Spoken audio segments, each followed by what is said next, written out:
the ability to step back from it all.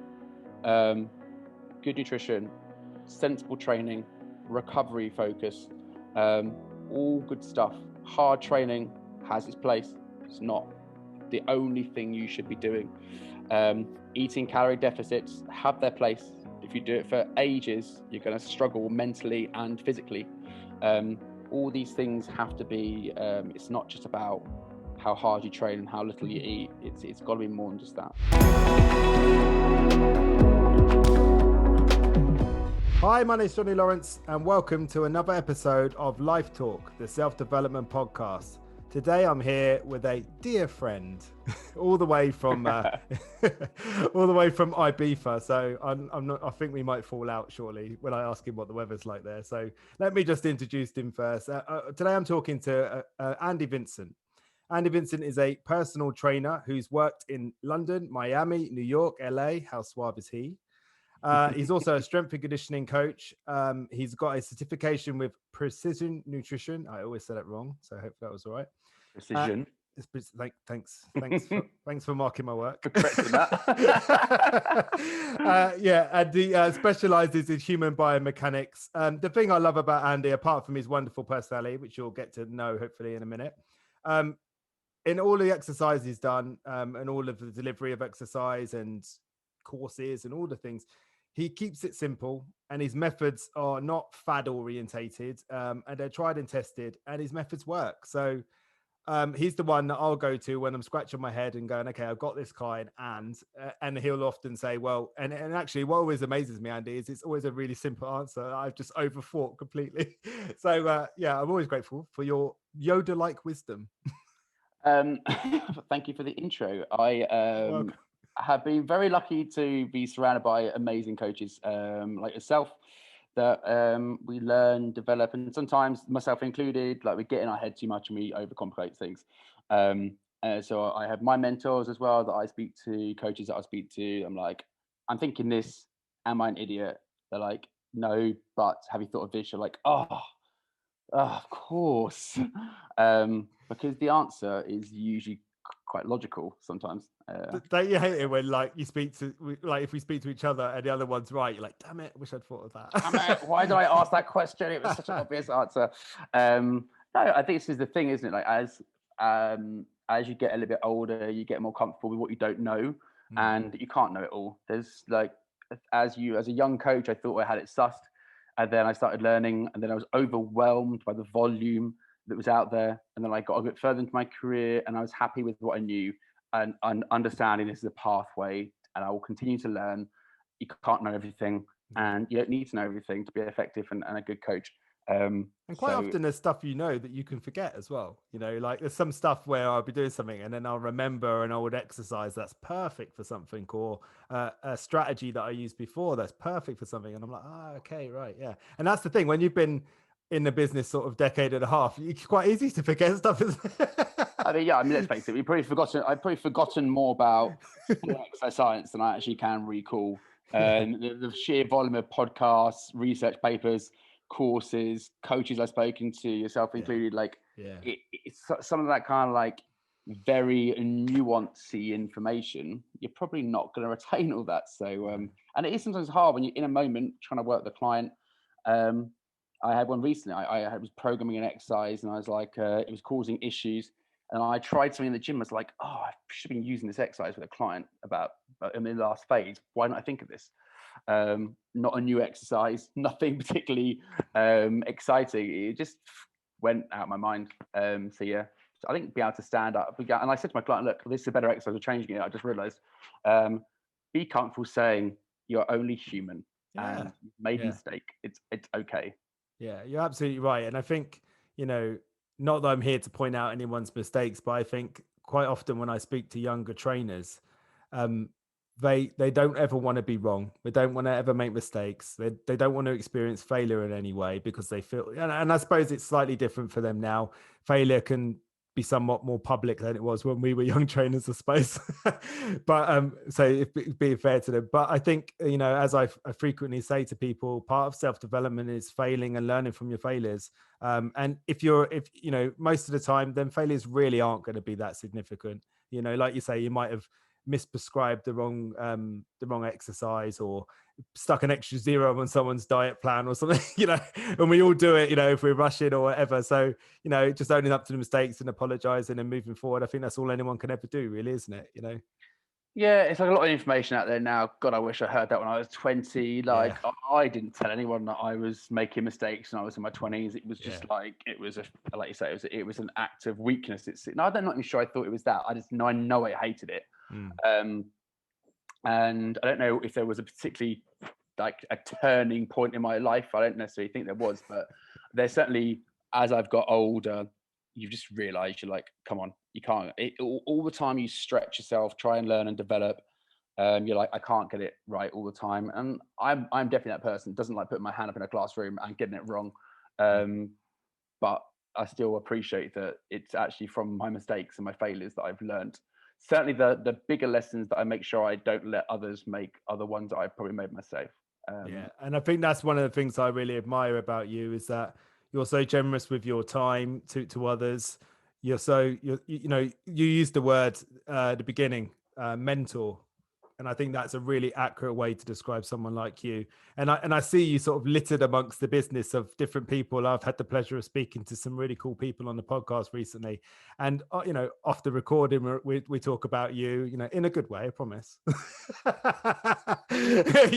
But your name comes up in all these different conversations, and you are somewhat of a mentor. And I'd like to believe you're starting to realize that yourself, and maybe you'll start helping the younger people in a bit more of a official capacity one day. You never know.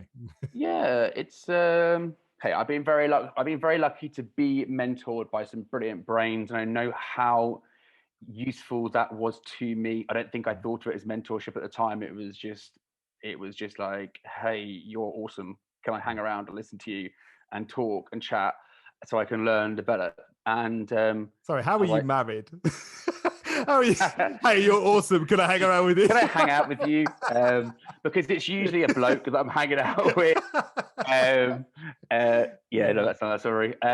Sorry, mate. Yeah, I think, and as I've got a bit older and I've worked in my career, and I guess I went from being the rookie at third space, was overwhelmed by the sheer volume of awesome coaches to be around, and going on workshops and courses, being around more awesome coaches, going, wow, there are some fantastic brains in the business. That was very humbling. And then as you get a bit more experience, then people start asking you questions. You're like, oh, it's weird. It's usually around. It's quite nice to actually be sharing information. And then, and that's sort of gone through, and it's been really nice to work with younger coaches. And I guess the nice thing now about failure being spoken about a bit more is younger coaches are much more likely to come and ask me questions, and I'm more than happy to help people.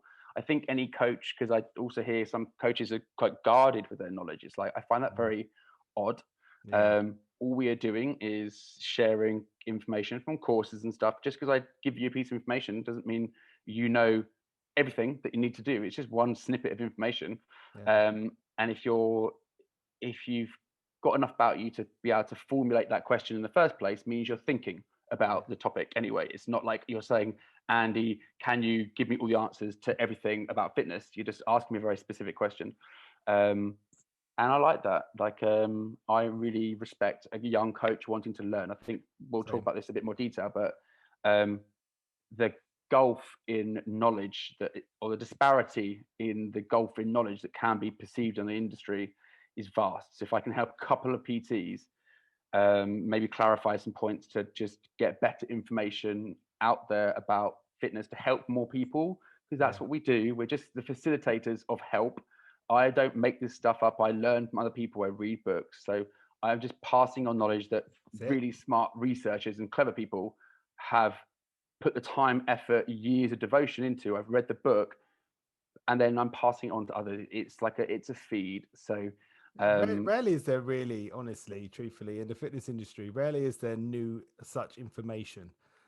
It's usually sort of repackaged in some way, but I think you can tell a lot by the trainers, by the questions they ask you.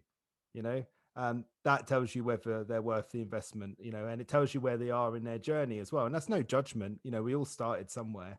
But I think one of the things that gets lost with personal training is anyone technically can go to a PT school and learn how to deliver exercise and to manipulate diets and all them different things. But the personal bit gets left out. Like, how do you have to adapt your communication methods. That's so important. Communication between coach and client is almost vital, because me and you can talk technically with each other. We can talk about muscle groups. We can talk about the way the body moves and all the different things that go on within the body, because we both understand that. You start talking to some lady who's, you know, wanting to lose her baby weight after giving birth. She doesn't care about that. She wants to come in and she wants to leave that session feeling good. You know, she doesn't want you to throw every single exercise at her under the sun. You know, that's not what she's there for.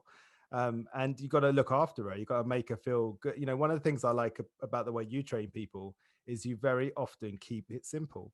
You know, you don't have to do one-legged Bosu ball squats with a tennis ball in your mouth or whatever it is.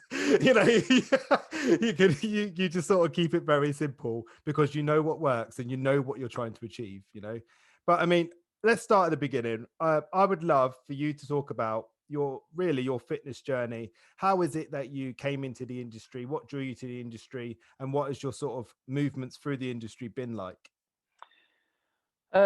So I started when I was 21. First of all, I am a super uncoordinated, skinny, geeky little kid.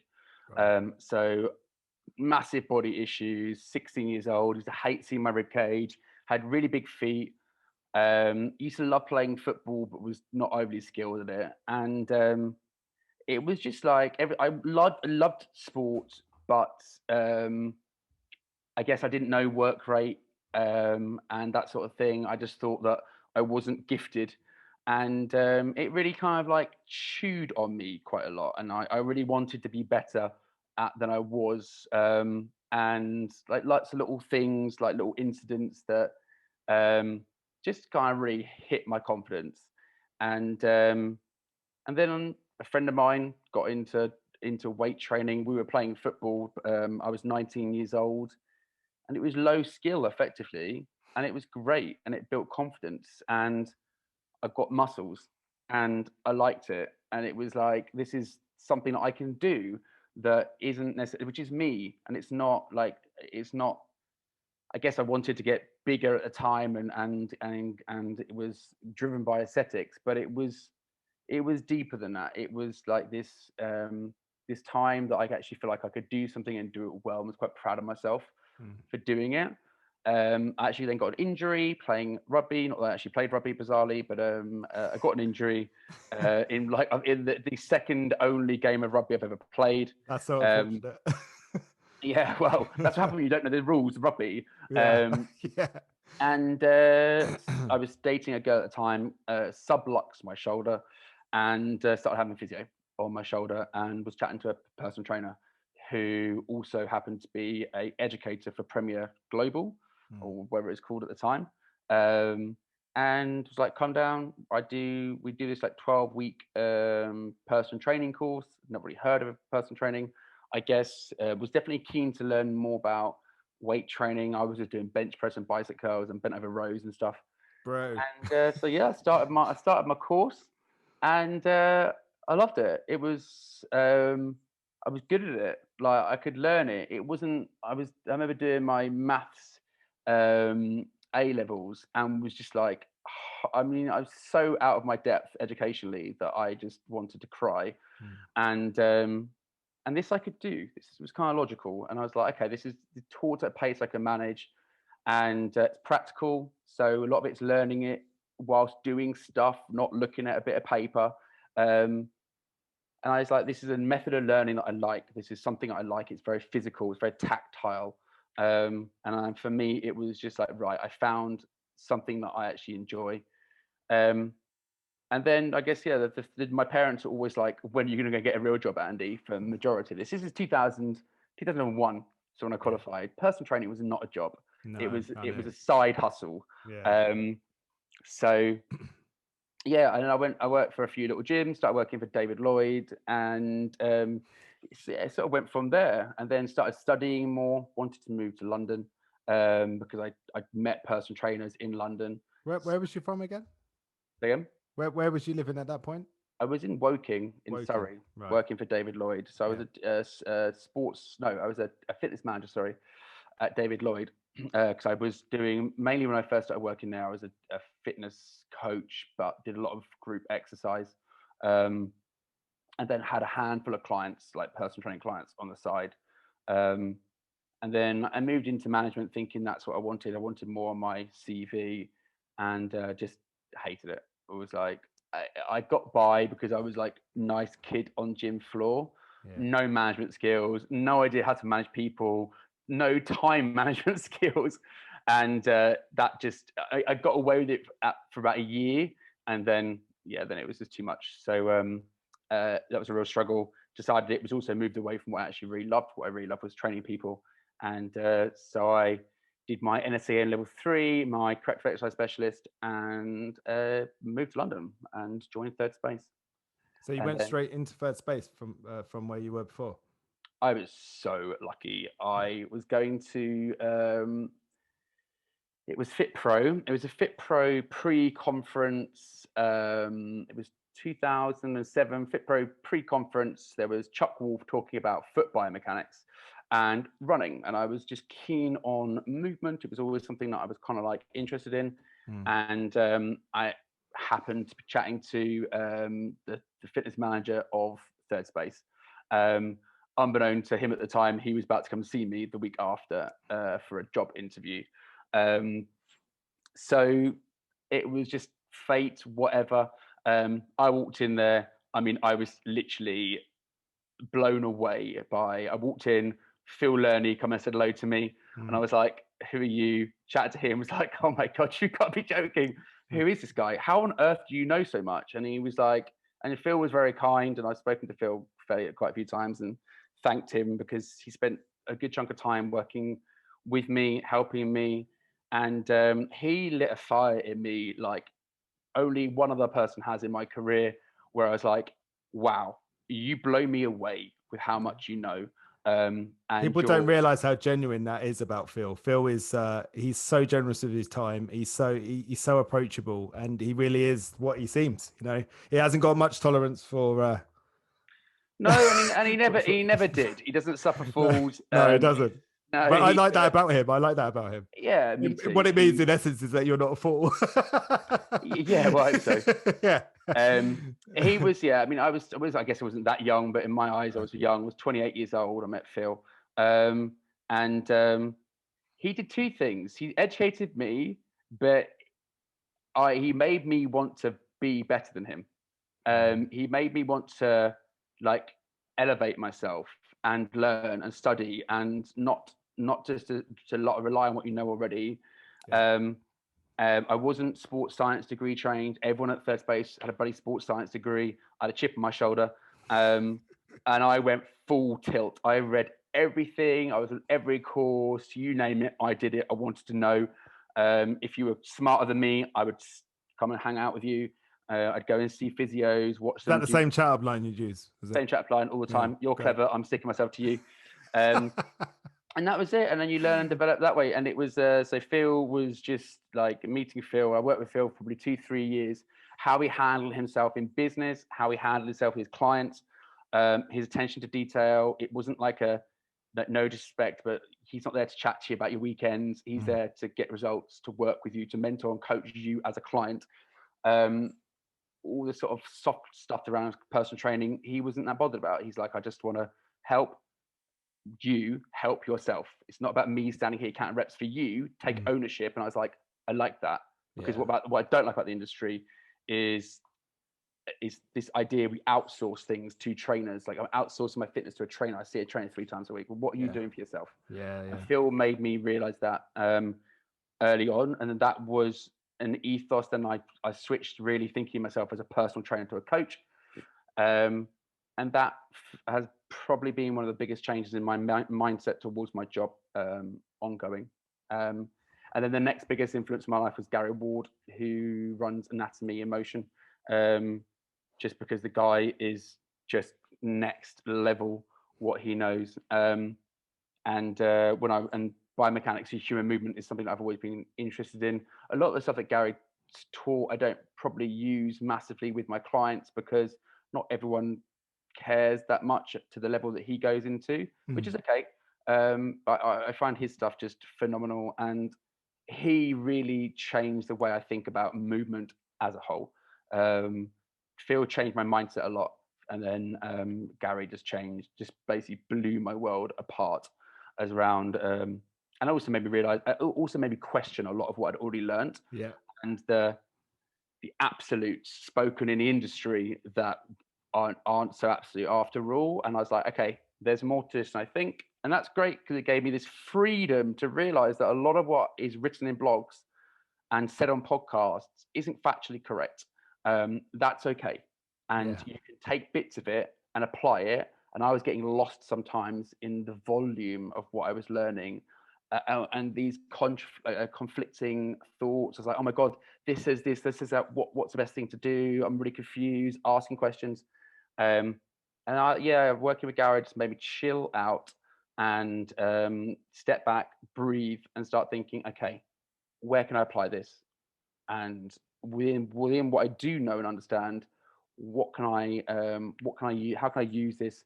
Maybe what don't I use about this? And for me, those two have been the biggest probably influence of my career so far.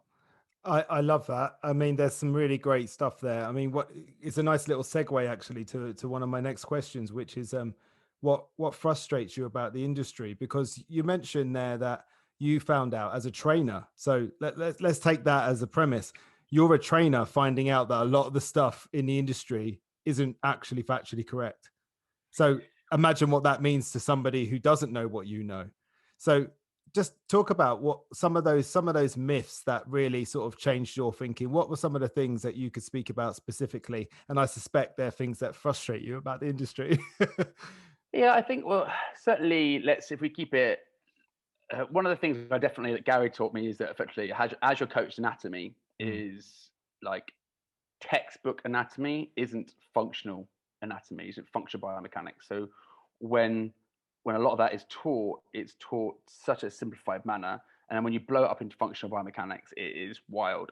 So that was a massive one, but that's just not relevant to go into that. Well, I don't know, because I think a consequence of doing a movement wrong is, oh, why does my lower back hurt? Oh, why does my knees hurt? Why do my hips hurt? Why does my shoulder hurt? And actually, a lot of the time, people will prescribe exercises for things that hurt. Oh, this just needs to be strengthened. This is weak. The classic. They take the opposing muscles, and one is weak and one is strong, and all that sort of stuff. And then they tell you to do this and do that, not realizing that by prescribing it like that, you're now taking an area that is in pain and overusing it, which is not going to help, probably. So I think it is quite relevant, because I mean, especially when you get to the ages that we are. What's that, like 32, something like that? Oh yes, mate. Yeah, definitely. Like we'll stick to 32 because we're the same age. So let's just say that's 32. Right. Yeah, we'll say 32. Like we do have aches and pains. You know, I'm sure them rugby injuries that you had for the 2 games you played. I'm sure. Yeah. I suspect that you've got a collection of injuries, much like myself, that kick off, and that's pretty normal as you get older. There's lots of aches and pains. Getting out of bed is not quite as sprightly as it once was, and they're the things that matter, I think. Yeah, I guess let's go for a few things then. So based on that, I'm not going into too much detail about the smaller stuff, but I did a course called a corrective exercise specialist course. Right. The word corrective exercise, for start, is, let's not say factually incorrect, but very grey. To correct a posture based on an exercise. Posture is dynamic, complex, not singular. Shoulders being in a full position is not a shoulder issue. It's a shoulder blade, spine, pelvis, hips, feet issue. Respiration issue as well. We are wildly complex. So your face pulls and even your diaphragmatic breathing probably ain't going to fix it. There's going to be quite a few things. And if you put an intervention together and it did get fixed, you can't turn around and say it was a corrective exercise. It could have been the whole system of training that you did. I think that generally is one of those sort of things when we think about like correlation and cause in training, just because things might correlate to getting improvements doesn't actually mean it was causative of that exercise that you did. If you're doing a whole host of programming and you've got one exercise in there that is to work on shoulder mobility, who's to say it was that one exercise? It's so hard to know. It's rarely one thing, is it? Really, it's very one thing, and that's why as a coach we step back and we look at it holistically and we think about everything. We want to make sure that we've got just a good quality overall program with joint mobility, with global joints, so shoulders, hips, everything's in there. We think about nutrition, we talk about breathing, respiration, we talk about stuff outside of the gym, because that's going to be a massive one. How you sleep? Are you sleeping on that shoulder? Yeah, 100%. Stuff like that. So it's like, that's one of those things, like the Instagram hashtag, like bulletproofing bodies. It's like, yeah, I get it. I've used it. I'm guilty of it myself, but can't stop injuries. You can't correct posture with one exercise. This stuff is complex, and it's about lots and lots of things. I guess my biggest bug, not even a bug, like as a 24-year-old coach, I had 3 years of experience in the industry, and I was learning my craft. Definitely, I was just learning, like we all are. If you're an accountant, whatever you're doing, you make mistakes, and I was making lots of mistakes. I don't think I was a bad trainer. I was just a rookie trainer, but my target audience was about 50 people that I could influence, not a vast amount of people that my poor information was being handed to. Fast forward to now, rookie trainer who looks the part because just they're that 1% genetically gifted, and guess what? They're young, so they look great. Hopefully they've done their weekend course in training, and they've learned 1 or 2 things, and they might have learned a few things that worked well for them, which means one person sample size. Spout out about such thing to their huge following on social media, and all of a sudden we've got trends in social media that just off. It's almost like we're going backwards in time. The myth busting that I thought I had to stop doing, we're restarting again. It's like, how is that still around? How are we not past that conversation? Oh, such and such mentioned it. Go to the account, 700,000 followers. You're like, whoa, wow. But that's annoying as well, because then people like you or I, who are out there myth busting, come across like the grumpy old trainers, don't we? When actually what we're trying to do is stop people from wrecking themselves, because we've seen it. I don't know about you, but and again, I'm a positive person. I don't ever like to talk derogatory about other people. But what I'm saying is that the amount of people that you've trained that have been wrecked by other people, I've experienced that. I've been at gyms and they've worked with other people, and then they've ended up coming to see me because things haven't worked out quite as well. Go for it. Sorry. I'm the same, and I'm not going to badmouth the industry. No. I'm not grumpy about anything in particular. We just want to help people. Yeah, that's it. And it's not even industry; it's fed by mass media and to a degree the end user as well. We all read headlines, don't read the full text. We read a headline of a newspaper, don't read the entire article. We read the headline and maybe the first 2 chapters of a blog, don't read the whole thing. We look at the copy of an Instagram post and don't read the entire post. We are part of the problem that we just digest. There's so much information out there. Everyone's now a guru on everything. Be it like if you have a vaccine, COVID, if you should do strength training. Everyone's got an opinion, because we can get these little headlines. But guess what? Human body is really complex. It's not as simple as that. So we're always after quick fixes. We want things fast. The 12-week transformations have always been a part of the industry. We've got things like HIIT and burn 1,000 calories in a workout that look very, very glossy on the surface, because you can put it into a caption and people can just do it. And the ability to out-train or to train so hard that you achieve the results that you want. Sorry, you're whacking your mic. I knew this would happen when I asked you about the industry. You'd get all animated and start whacking your mic again. Right, keep mic away from me. Sorry. Sorry, don't apologize. So yeah, I mean, ultimately, you can't out train a bad diet. So No. any talk of a fat burning workout is factually incorrect. We love research in the industry. Everyone smacks a bit of research onto their posts to make it carry a bit more weight. Interesting that no one smacks the research, which is pretty conclusive now, that exercise as a standalone modality for weight management is poor at best, more likely doesn't do anything. If you're trying to use training to manage your body weight, then you're putting a lot of eggs in the wrong basket, whereas nutrition is the bigger factor. So by even definition, the words fat loss workout are, well, how are you guaranteeing that? Yeah. And the idea that we're trying to burn calories through moving as our primary focus is also very, very, very, you're thinking about calorie burn, which then is equated to energy balance, so therefore probably fat loss. Yet we know that the bigger factor is going to be nutritional intake, not energy expenditure. Plus, we're looking at data coming from technology that's very inaccurate. Yeah. So we're It's just another one, external, just, like step counters and stuff. Or, again, another thing I don't want to get you onto. yeah, I just think we need to step back. This kind of classic line that I don't think people believe in themselves, but they need to start believing in themselves, is that you are an athlete. You have the ability. If you turn up to the gym to train, you're doing purposeful bouts of training, you're thinking of yourself as an athlete in the sense that you're looking to improve the performance qualities of your body, be that getting stronger, being faster, being able to land better, all trainable qualities.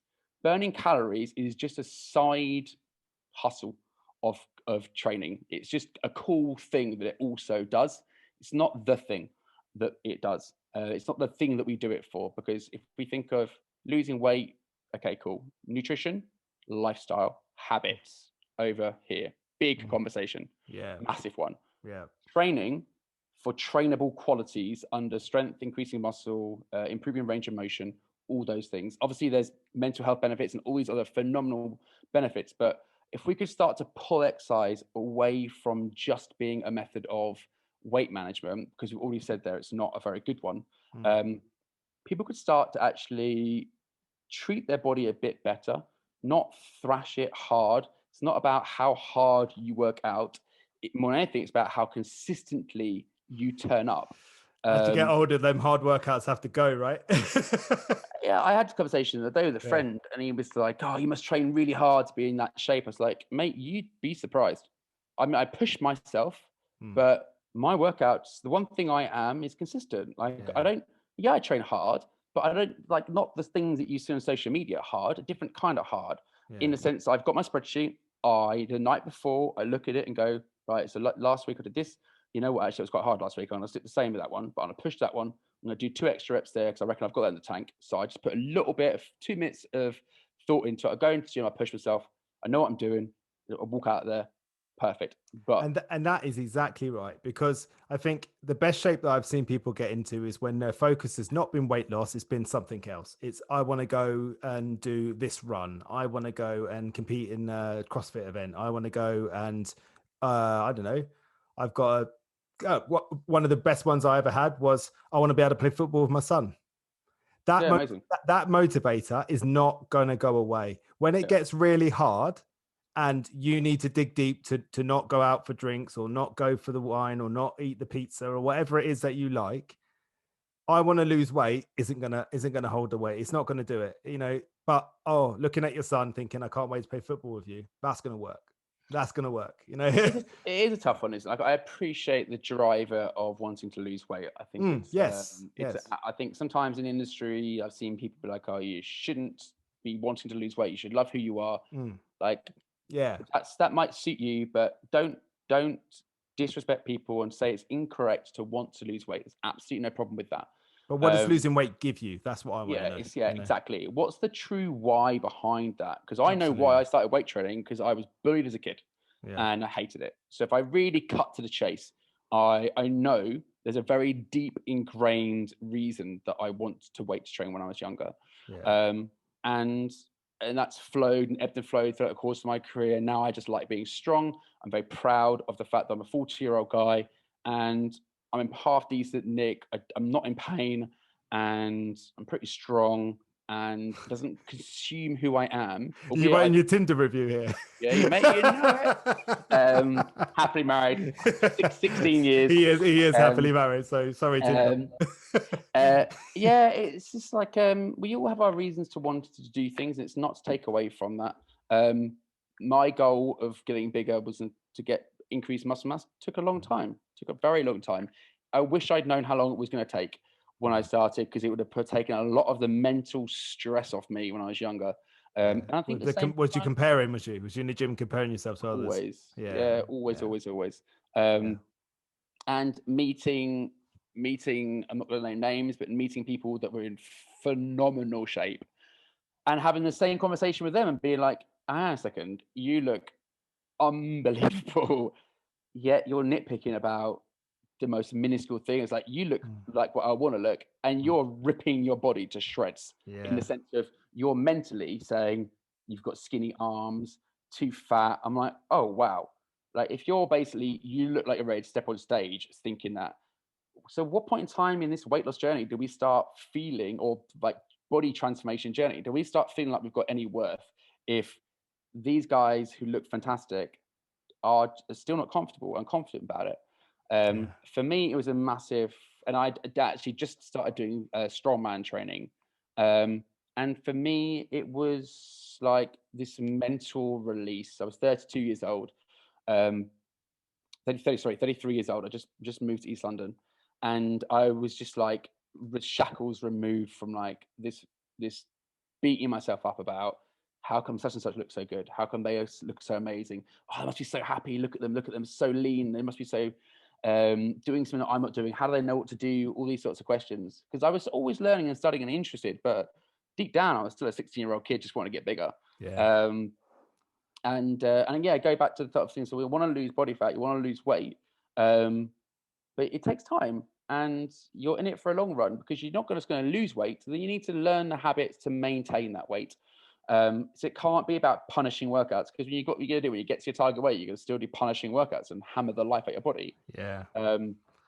So the ability to step back from it all, good nutrition, sensible training, recovery focus, all good stuff. Hard training has its place. It's not the only thing you should be doing. Eating calorie deficits have their place. If you do it for ages, you're going to struggle mentally and physically. All these things have to be, it's not just about how hard you train and how little you eat. It's got to be more than just that. I mean, I love some of this, to pick up on some of the stuff that you said there. I mean, your motivation for wanting to train was that you were bullied and you wanted to build yourself up. That's a hell of a motivator. The whole time you were doing it, you wasn't aware of how long it was going to take. So it was frustrating that you wasn't getting them results next week. Guess what? That doesn't happen. You don't get results in weeks. You get results in years. You were comparing yourself to other people. I mean, I'm just saying these things because this is what everyone's feeling. Everybody that's in, and it's not exclusive to one gender. It's not exclusive to one demographic. You're a trainer at the top of his game, you know, and these are feelings that you've been through. You also mentioned that you talk to the people that look the way you want to look, and guess what? They ain't happy. So actually, like, thinking that when I lose weight and I get into that bikini or I get into that dress or I fit in that shirt or them jeans, everything's gonna be all squared away. It's not. And that's when you have to come back to, why am I doing this? Why am I doing this? What do I get from doing this? What does it give me? So I lose weight and I'm still not happy. Well, that's just going to make you feel like you failed as well, isn't it? You know, so I think there's so much, like you said, the mindset, the habits, behaviors, the psychology behind it is huge. It's really huge. And I think that's an area that, you know, I'm passionate about. So, but yeah, thank you for that, mate. That was really honest of you, and it actually segues very well onto my next question. So perfect. You know, you've done this before, mate. You're a pro. Oh, I knew what you were going to ask me. To some degree, you did, but we've had conversations about the fitness industry, obviously, many times. And we've come down to, and again, I'm being very sort of like, I'm taking a bigger issue and simplifying it here, but mine has always been, I strongly believe a lot of it comes down to how people think, and you've come down to how people move a lot of the time. And we put the two together. I mean, where do you stand now? What do you think really fundamentally when it comes to making a change in your life, in your self-development, to wanting to improve yourself? What do you feel are the really big things that you need to focus on? Obviously, people might want to lose weight or whatever, but we've just established it might not actually be about that. So what do you think about that? Yeah, I think probably the older I've got, the more I think probably a bit more like you. I think when we train, let's go to the training side of things. Like again, I was sort of touching those trainable qualities. What actually do you want your body, if you're thinking sort of longevity wise, what do you want your body to be able to do ongoing? I sort of speak to my parents, and when they sort of tell me they're struggling to get out of chairs and they can't go upstairs in the house, for me, that's quite a strong driver to think, right, when I get older, I want to be able to be much more mobile in my joints. I'm very conscious of the fact that I sit for long periods of time whilst with my work. I want to be strong, flexible. I want good energy. I want good mental clarity. All those things sit very, very high.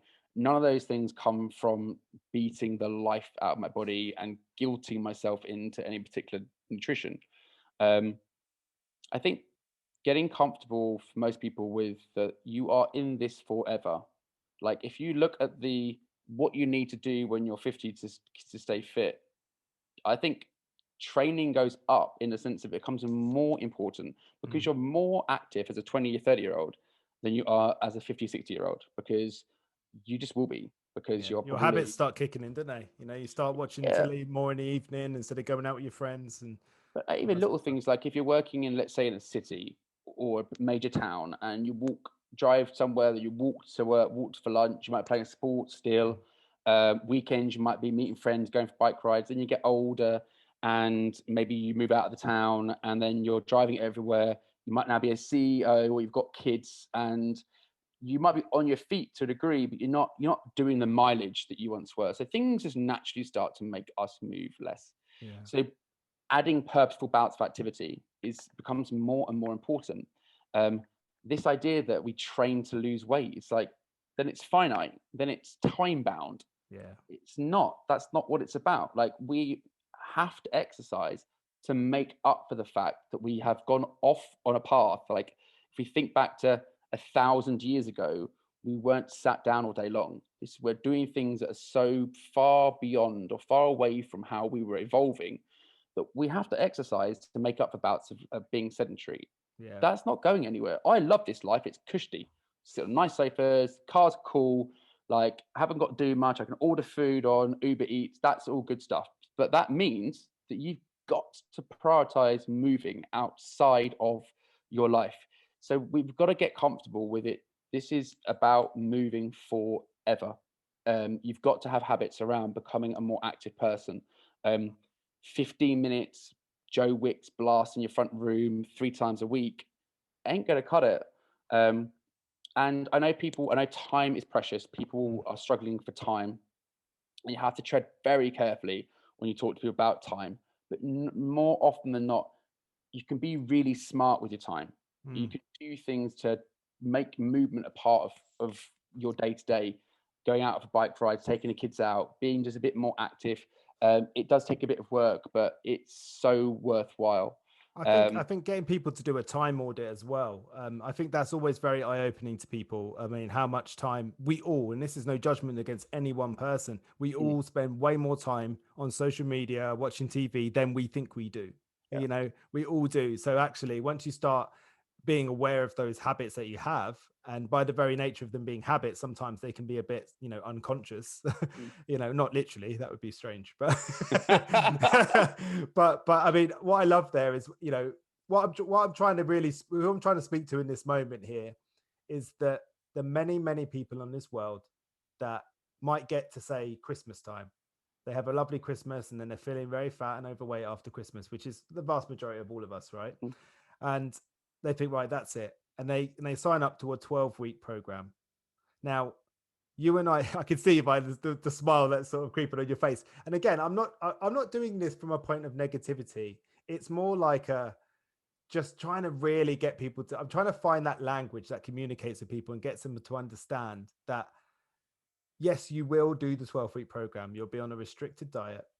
You will be doing more activity. They'll most likely try and get your ADLs up. So they'll try and get your steps up and all that as well. So you're doing more outside of the gym too. So all this stuff comes up. But there is a feeling within that 12 weeks of what I call white knuckling, which is if you get someone to hang on a pull-up bar and they think initially they think I can hang on that for ages. And then about 30 seconds in, they realize the magnitude of the task they set up and the knuckles go white. And it's only a matter of time before them knuckles open and they let go. And that is a 12-week program, because it's about of how long can you do this for? Because unless you can do it forever, it's going to fail at some point and you're going to feel a bit rubbish about yourself. So that's not the goal. The goal is, and it does take longer and it's frustrating. It is frustrating. Everyone wants everything now. You know, you put a bit of weight on, you want to lose the weight before you go on holiday. Fine. You can lose a lot of weight before you go on holiday. Are you going to get where you want to get? Maybe, maybe not. But just accepting that, you know, and understanding that the whole thing is, it doesn't work. It's broken. Do you know what I mean? It's broken in the sense of that you can't make promises like that, or you can, but what about after that 12 weeks? You know, I've had brides that come to me and they've come to me a bit late, so they've got 8 weeks left, and we have to go aggressive for them to get into their wedding dress. I get that. They want to look great in their wedding dress and they want to walk down there, that one time thing, hopefully, and they want to look wonderful on the day. But then that day is followed by a 2-week holiday in Mexico with all inclusive. And it's about preparing that person for that and saying, look, this is what we're doing to get you where you want to be. I totally understand that. That's fine.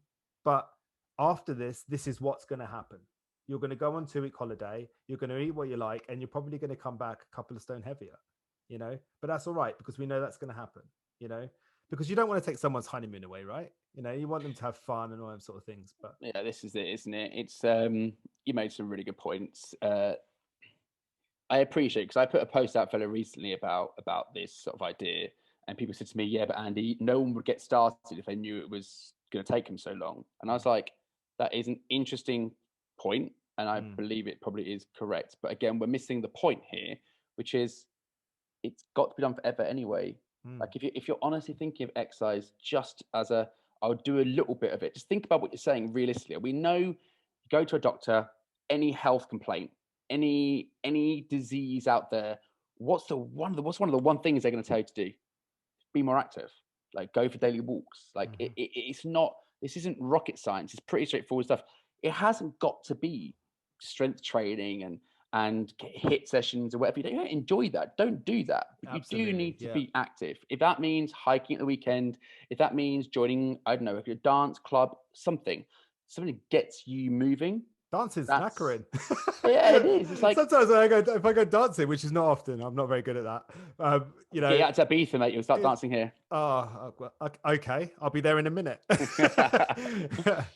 Yeah, mate, you're so right, and that's what I'm trying to get. What I'm trying to do in this conversation, because you're the guy to get it across, I think, is it's not about judgment. No one's judging. We're not being bitter. We're not being unkind. We're just trying to get people to understand, like almost like a little shake up, wake up sort of thing. Like, you know, anything you want is achievable, but it just takes a bit of time. You know, it does. It takes a bit of time. If I want to go from here to Scotland now, there are many ways I can do it. I can walk, I can ride a bike, I can catch a plane, I can catch a bus, I can catch a car, and it will all get me there at different times, you know? But there's a consequence of it all, right? It's like Everest. We could catch a helicopter to the top of Everest, but have we been to the top of Everest really? Have we earned it? No, not really. Have we learned anything? No, not really. And that's the sort of thinking. It's like about saying to yourself, okay, slowly but surely start establishing new habits. Start drinking more water one week. Start reducing the amount of calories you eat the next week. Don't have to dramatically change up your diet. Just take a little bit off each meal. You know, start introducing yourself to the exercises. And when I say that, I mean, get used to doing the exercises. Learn how to do them. Enjoy it. You know, start to realize what's needed instead of like going in there and doing 50 burpees. I mean, there are people in this world, they shouldn't do burpees. It will be dangerous, you know, for multitude of reasons, not necessarily the obvious ones, you know. Don't make me hate on burpees. I had a friend of mine said he doesn't like me because I hate on burpees so much. Well, yeah, it's such, it's a great analogy about Everest. I think it's I'm a strength coach, so I want folk to get stronger. I think everyone Yeah. should be getting stronger. If Of I think course. of when I take on a new client, I talk to them, we do an assessment. What are the sort of buckets within human capabilities that are probably lacking the most? Okay, not overly mobile. Like I've got a bit of a cardio base, not amazing. Strength, get to the strength bucket. You're like, okay, well, they're not particularly strong. And then also things like landing mechanics. They're not overly great at dissipating and managing force. I want to get you stronger, because getting stronger is, when we get older, is going to make things a lot easier. You're going to move a lot freer. And like you said, when the person says about playing football with their kids at the weekend, like, get someone stronger, you will feel like you can do those things better. Yeah. Getting stronger is forever, because if you're not getting stronger, you're getting weaker. Doesn't mean you need to train to be Arnie, No. but either increasing or managing or maintaining your body strength is crucial.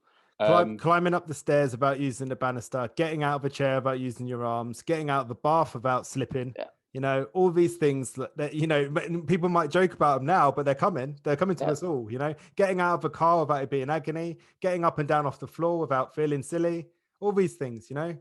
They're And all... that's where, I guess, because that's where I struggle with things like burpees. I want to know a why behind we do something. I'm not saying, like, I've softened my stance on burpees over the years. Like, people love them. I've yet to have a conversation with someone where they've given me a very strong reason to do them. It's like, of all the things, like, oh, so want to learn to get off the floor and jump up. There's Hey, that's how I get out of bed. Just saying. that, just flop out and get up. That's it. But That's how I do it. I want to make sure that when I train clients, that what I put into their program improves how they move. Yeah, improves their life. Yeah, improves their life. And if it's just for calorie burn, I get it. If you're in a class and there's loads of people, and that's the honest truth, people need to understand about burpees. Burpees are only good because you haven't got to have any piece of kit. But if you've got kit available, like an assault bike or a rower, don't do burpees, because when you're in the gym, you can just do exercises that you can work way harder, because you can push yourself harder because it's low skill. Sorry, everyone. I shouldn't have got him onto burpees. Don't get on burpees. It's my fault. It's my fault. I take responsibility for this. Yeah, you do want to make sure that if you're doing exercises, that make sure that it's improving you as an athlete. That's super important. Just question why you're doing it. That's it. It's you know, why am I doing this? You know, you can argue many things, like we always talk about the basics of a push and a pull, and maybe some form of squat pattern or some form of hip hinge. You know, these are all fundamental movement patterns that get used every day for all various activities we do. Even little things like, you know, going shopping to the supermarket. You probably do all of them movements. Just going shopping, pushing, pulling, bending over to pick stuff up, squatting down to get something or whatever, you know. So yeah, anyway, I mean, the reality of strength training is it's about 20 exercises rotated. I mean, you can jazz them up as much as you like, and change around some subtleties and nuances to them, but like you say, push, pull, hinge, squat, trunk, rotate, I mean, they're the cornerstone of how we move. Some more complex movements have multiples of them, but in strength training, we train the patterns of movement. Yeah, it's actually way more simple than I think the industry likes to make out, because we like to try and pretend we're smarter than others. Wizard of Oz. Yeah, it's just like, get strong, get a strong squat. If you're too strong on 2 feet, go to 1 foot. Get a strong hinge. If that's easy, go 1 foot, get a band involved, add a kettlebell. Yeah. If you push-ups, if you can do push-ups, great. Go further, increase range of motion. If you can do pull-ups, great. Go slower. There's so many things that you can do. Do you know what's coming for me recently? Rotation work. Because I kept getting the same lower rib, floating rib injury pop thing going on all the time. And strangely enough, it's from the same thing as well. Just being in a rush and trying to get the barbell out and twisting and all that. And it's just like, I knew that was going to happen. Yeah, if they then go within buckets within strength that are often lacking, rotary core strength is usually quite a big bucket that needs filling. Yeah, it's mine, and I know I should be doing it. It's just that trainer thing, isn't it? You know what you should be doing, but you said, I don't want to do that. I want to do this. Yeah, and that's why, like, I have a coach. I have a coach at programs. Exactly why I do. Exactly. Yeah, because I'm lazy. No, I'm lazy. I don't. It's good to have other people help you with things you're passionate about and you want to get better at. And they take an objective view. No matter what you do, if you hate deadlifts, you're not going to give yourself deadlifts because you don't like them. But it's probably the reason you hate them more often than not. It's probably the reason why you should do them. So I don't know. I hate burpees, so you're not going to make me do that. Yeah, I'm not even going to say the word because it'll just get you fired up again. So I've got a couple more questions if you're okay to answer. Yeah, let's do it. So I want to talk about like your relationships that you've built and during your career, namely with Lululemon, and obviously are you still the trainer of Alice? Can you talk about that? Yeah, I train. I work with Alice, so I mentor and help her. Yeah. So I mean, talk about what those relationships mean to you. So over the course, sort of the latter part of my career working at Third Space, I guess, as I was moving away from just doing one-on-one training and I was helping more in education, I was doing a few more talks within the company, doing some help with education, and we just signed to sell Lululemon gear. And I met at the time one of the marketing managers of Lululemon, and I was just chatting to her about stuff, and she was like, "Oh, you're a very different trainer to what I'm sort of used to being exposed to." And she asked if I would come and talk on Sweat Life at their big fitness festival, and I was like, "Yeah, I'd love to. Like, what do you want me to talk about?" And she's like, "Whatever you want." So I was like, "I'll do one on the science of strength training." And no one knows who I am, so I'm not one of the big names. I'm just in like a little room, but the name of that was made it the first slot to sell out. We had about 60 chairs in the room. I'd say there was probably 200 people in there. Wow. Not because it's me, because no one knows who I am. Did you freak out? Be honest. I freaked out. Unbelievable. There's a video on my YouTube, and I'm just like pouring in sweat. But it showed there's a passion for knowledge. There's a passion. People do want to understand this stuff. They do. And it just sort of made me. It really lit a fire in me. That was one of the turning points. Certainly, one of the proud moments of my career was working with Lululemon. At Third Space, I got to that point that I was surrounded by good coaches, but I was certainly one of the educators with at Third Space. So all of a sudden who are you learning from, Andy? And then I was thrown into this phenomenal pool of trainers at Lululemon not in strength training necessarily, but like CrossFitters, yoga practitioners, breathwork practitioners. Amazing. Just amazing. Just brilliant, beautiful, brilliant people. And the ethos of the brand is just wonderful. They really look after you as an ambassador, and I was just felt really, really blessed, really fortunate. But it opened my eyes to fitness outside of Third Space. Third Space is a phenomenal company to work for, but the industry is bigger than that. And Lululemon really opened my eyes to it, and I really thank them for it. I still work with them. I love them dearly. Just a wonderful company to be a part of. And Alice is so when I was working at Third Space, she started as a pretty young trainer, pretty new to the industry, and she's just got a thirst for knowledge. She basically was very much like me when I walked in there, and Phil Lerney blew me away with his knowledge. And she's just a smart girl. She wants to learn. She does a lot of courses, but also appreciates having a soundboard to talk to. So she worked with my colleague, Luke Worthington, who's a phenomenal fit pro. And then she asked if she could work with me, and we just clicked. I really enjoyed chatting to her. She asked very, very smart questions. She's super, super driven. And she's been very helpful for my career, from helping me understand like the world of social media.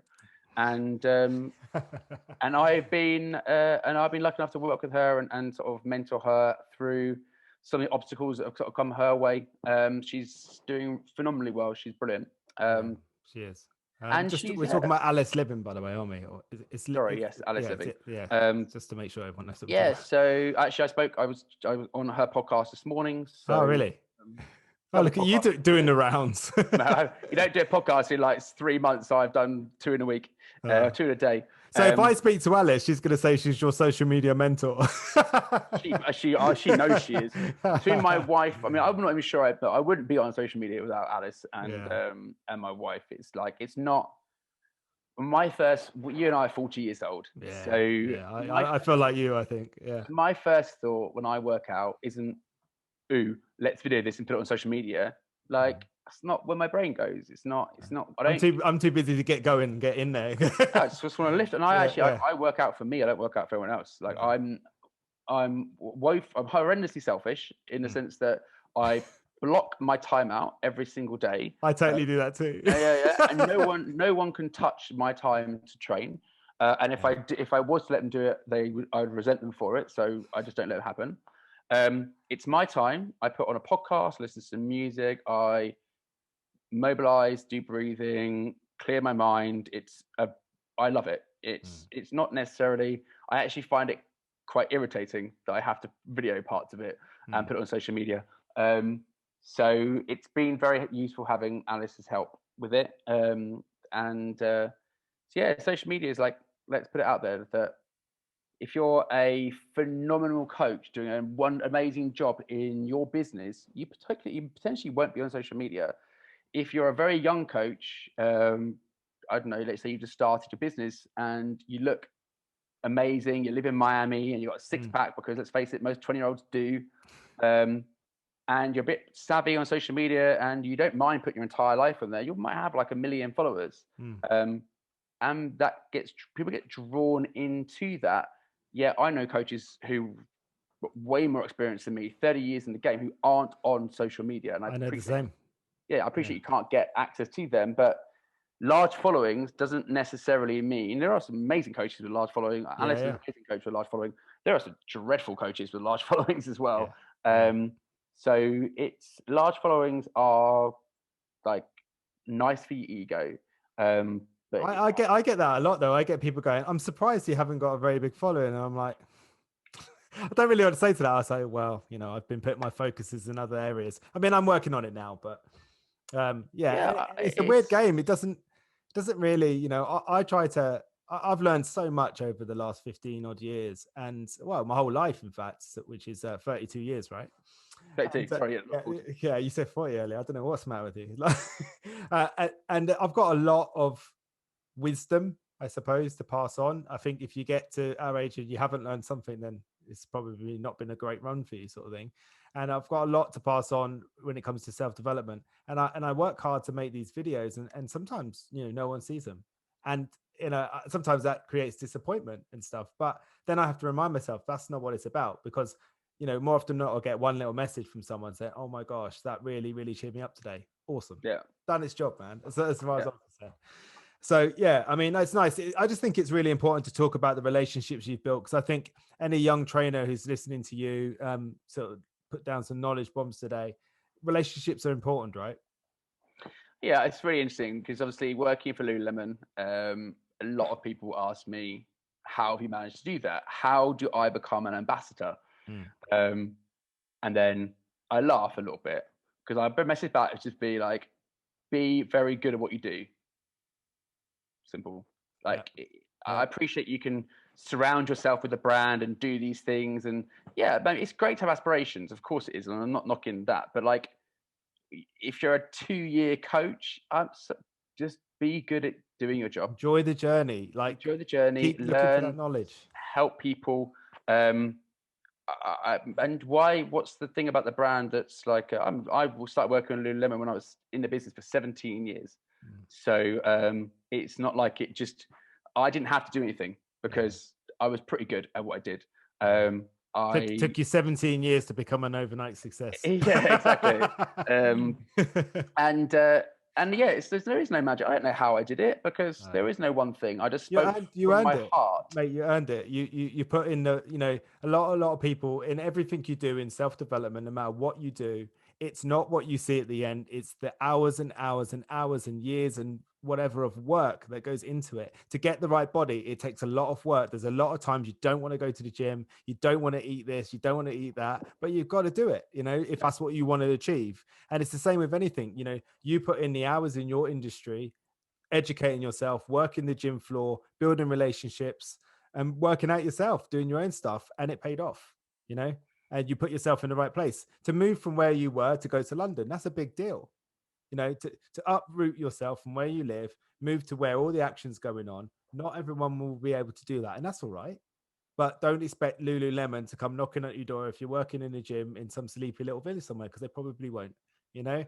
And that's what it comes down to. It's not negative. It's just about understanding that most of the time these big opportunities do come with a level of sacrifice. You know, you couldn't see your mum and dad every day, you know, because you had to move away to do that, you know. And speaking of which, my last question: what made you move to Ibiza, you lucky soul?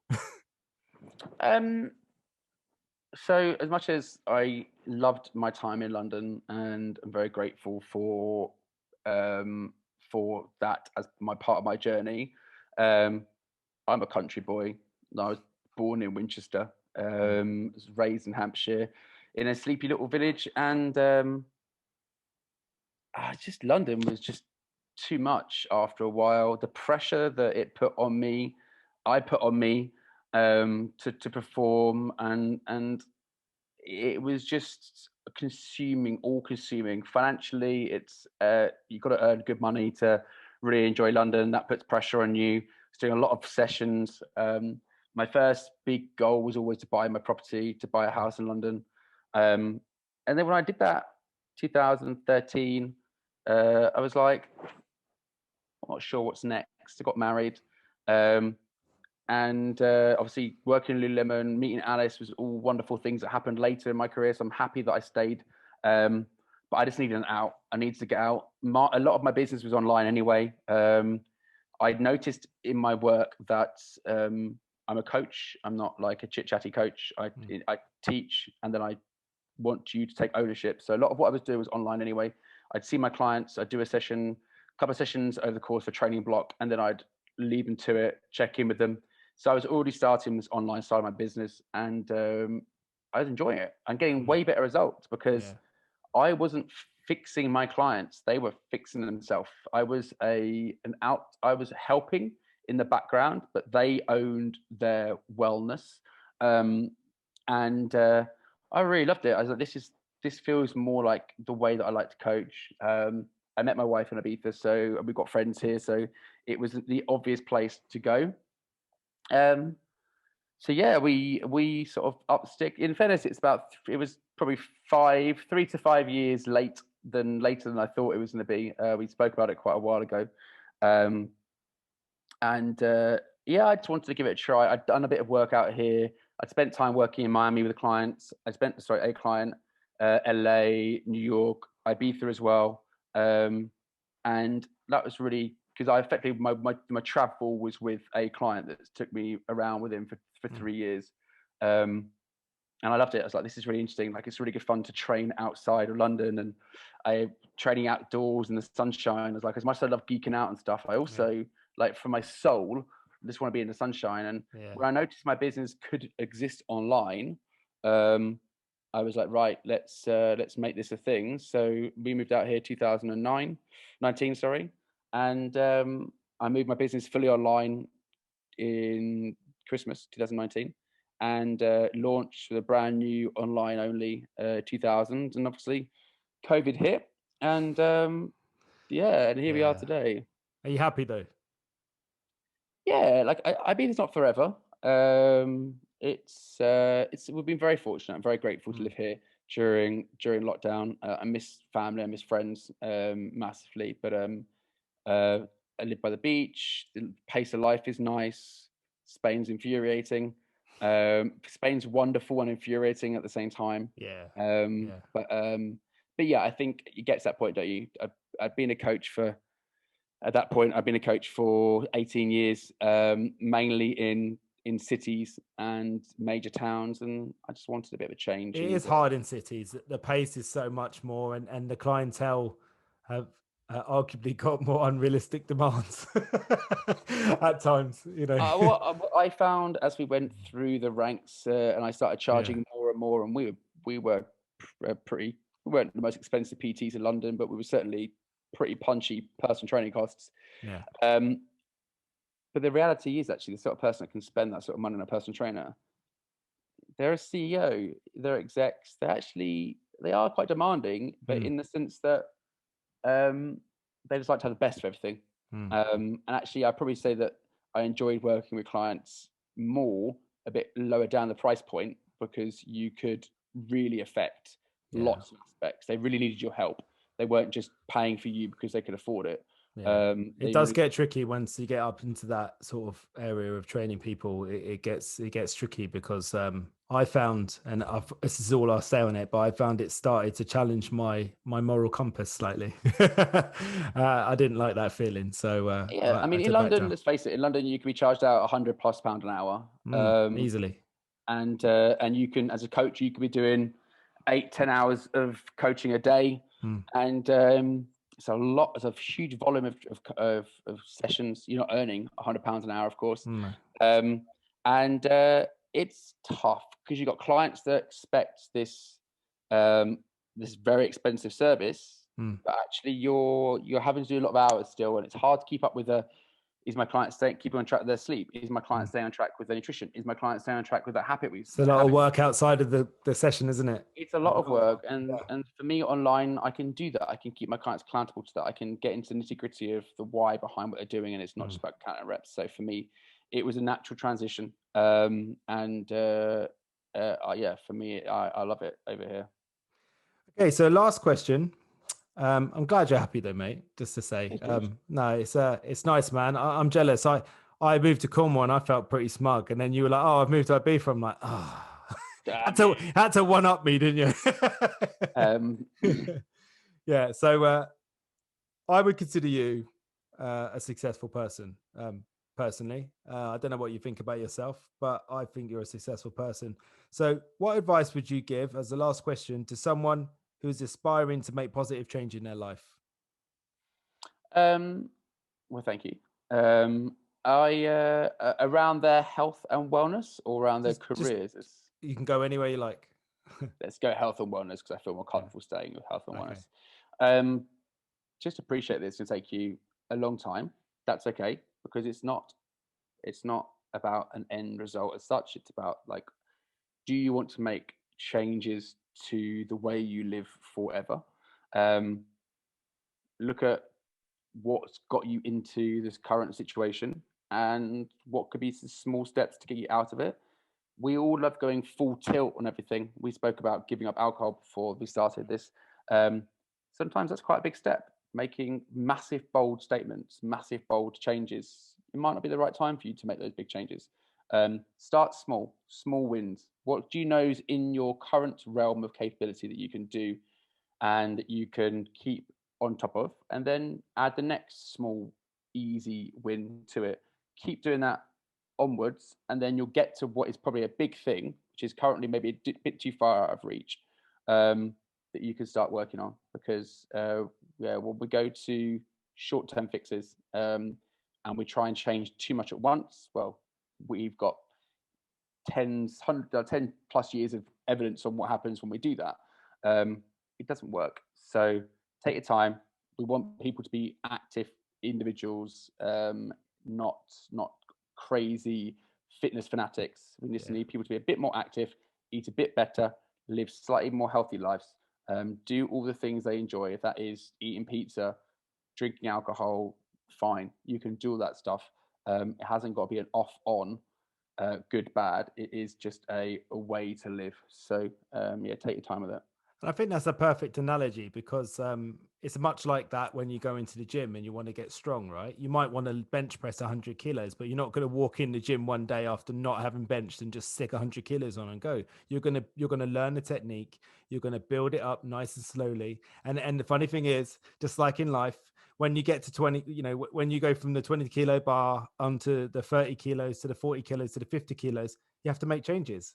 Your 50 kilo bench press might require a change in your technique in order for you to get to 60 and 70 and 80. And the same, it certainly is the case with squats most of the time. And that's the way it is with life, right? Every time you move forward in the different thing and you change something, it has a knock-on effect, and you need to make changes in other areas. Once you get fitter, you have to buy new jeans. and progress both in business relationships is not linear. It's like you're not just going to keep adding, you're not just going to keep losing weight, you're not just going to keep gaining muscle, you're not going to keep getting stronger. You're going to get niggles, you're going to have kids, maybe things are going to happen. It's like it is just one of those, again, if you're just focused on this goal, and the goal is especially if it's like a very numerical, numbers, outcome driven goal, it's like you're working off the basis that you don't actually know what the human body is going to do, so you don't know how quickly you can get there. But if you work on like just making small changes, small daily, so the goal could be, I'm going to work on bench press twice a week, rather than I'm going to get to 100 kilos by X. Because then you just got this thing that you can control. You can control how many times you train that pattern of movement every week. And that's the kind of key. Like if I look at my stats and your stats or anyone's stats, if I look at someone that is an aspiring person to talk about, if it's their strength or whatever, and you look at how they got there, it's always small things. It's always like small wins all stacked up. And we know that, like, it's out there in social media. It's like you see it a lot. I just think sometimes we get so caught up in the emotions of we want to lose weight for a wedding or something, that we just lose sight of actually all this stuff is like for life. And be able to step back and sort of break it down step by step and just take the pressure off yourself. I think it's really important. Yeah, I mean, it's funny because it's, people get so obsessed with the numbers that they're happy being 12 stone, but not 12 stone 1. And it's just like, think about that. It doesn't make sense. You're getting all this stress and anxiety over 1 pound. Come on, that's a successful toilet trip in most cases. And we do this on like every level of like, we do it on so many levels. Like, I couldn't fit my workouts in. I couldn't fit my workouts in last week. I was a failure because your human body understands that Sunday into Monday is a cutoff, and if you failed on that cutoff, then that's it. Rather than just thinking that I just am an exercising individual. I intend to do bouts of activity, and when I can't, that's okay, because 1 week out of my life where I don't do all my allocated sessions doesn't matter.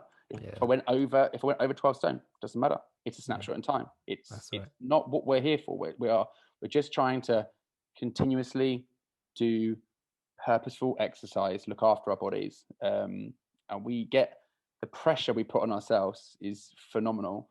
Exercise is stressful to the body, but I actually think the stress of our goals is even more stressful to the human body. So I think like habit-based goals versus outcome goals is just the way to go. I remember like the whole SMART goal analogy just being brutally flawed. Trying to fit, I remember looking back and cringing, like trying to help clients set SMART goals. And you look back going, oh God, what was I doing? Like, so you want to lose this much weight, and when would you like to lose it by?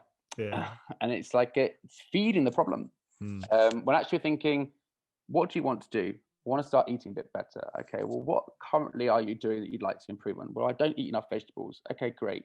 What's a realistic amount of vegetables to eat? Well, if I said I'll have 1 extra serving of veg per day, perfect.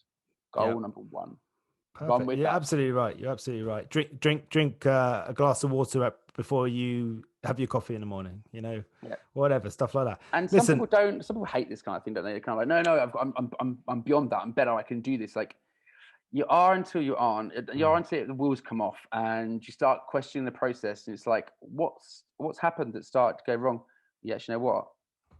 My sleep's not been great recently. I just fallen out of habit with the sleep. It's like, oh, you remember that goal we said about getting to bed before 10:30? Yeah, is it worth bringing that one back in again? It's like you're just putting your efforts in the wrong direction, aren't you? That's what it is. You're working so hard to hold on to something that doesn't serve you.